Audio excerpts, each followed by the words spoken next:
आज मैं उपवास से होने वाली 6 बातें बताऊंगा। जब आप उपवास रखते हैं तो ये 6 चीज़ें होती है। सबसे पहली बात, उपवास आपको बदलता है, परमेश्वर को नहीं। जब हम मलाकी 3 उसका 6 पढ़ते हैं, वहाँ लिखा है, क्योंकि मैं यहोवा बदलता नहीं। हम उपवास परमेश्वर को मनाने के लिए नहीं करते, बल्कि खुद बदलने के लिए करते हैं। जब हम उपवास करते हैं उसके बाद आप अनुभव करोगे, विश्वास मजबूत होता है, मन अधिक नम्र और समर्पित होता है, समझ और भरोसा बढ़ता है, क्योंकि उपवास उसे बदलता है जो उपवास करता है।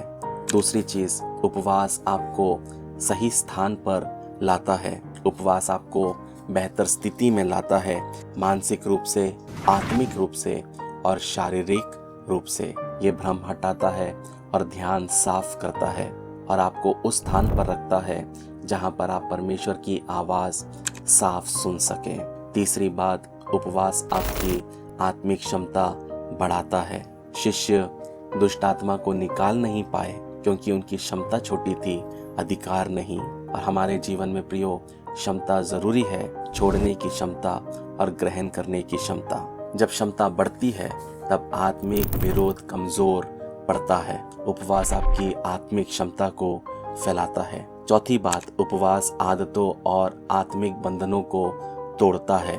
बहुत से लोग आत्मिक रूप से बंधे हुए हैं। जितना अधिक शरीर को खिलाते हैं उतनी ही जंजीरें मजबूत होती जाती है। उपवास बुरी आदतें, नशे और आत्मिक बंधनों को तोड़ता है। चाहे वो धूम्रपान करना हो, शराब पीना हो, नशीले पदार्थ लेना हो, या यौन संबंधित पाप हो, या अशुद्धता या चुगली करने वाली आदतें हो, उपवास इन सब को तोड़ने की सामर्थ रखता है। यदि आप सच्ची आजादी चाहते हैं, कुछ दिनों का उपवास करें। कोई व्यर्थ संगति नहीं, केवल आप, परमेश्वर और उसका वचन। आप बदले हुए, चंगे हुए और बहाल होकर लौटेंगे।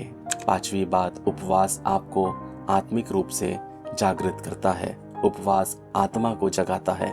यह आत्मिक संवेदनशीलता बढ़ाता है, सुनने की क्षमता तेज करता है, परमेश्वर की आवाज को स्पष्ट करता है। जो पहले धुंधला था वो साफ हो जाता है। छठी बात, प्रार्थना और उपवास सामर्थ को सक्रिय करते हैं। सामर्थ का अर्थ है परिवर्तन लाने की शक्ति। कुछ बातें केवल प्रार्थना से नहीं बदलती, लेकिन जब प्रार्थना और उपवास के साथ जुड़ती है तो विरोध टूट जाता है। लेकिन जब आप प्रार्थना और उपवास करते हैं, आज्ञाकारिता अधिकार बन जाती है, सुनने की क्षमता तेज हो जाती है, आत्मिक प्रभाव बढ़ जाता है। आप शैतान के लिए खतरा बन जाते हैं, शोर से नहीं बल्कि आज्ञाकारिता से। प्रियो, ये भूखा रहने की बात नहीं है, ये अलग होने और सही स्थान पर आने और बदलने की बात है। और उपवास वो करता है जो और कोई चीज नहीं करती। आमीन।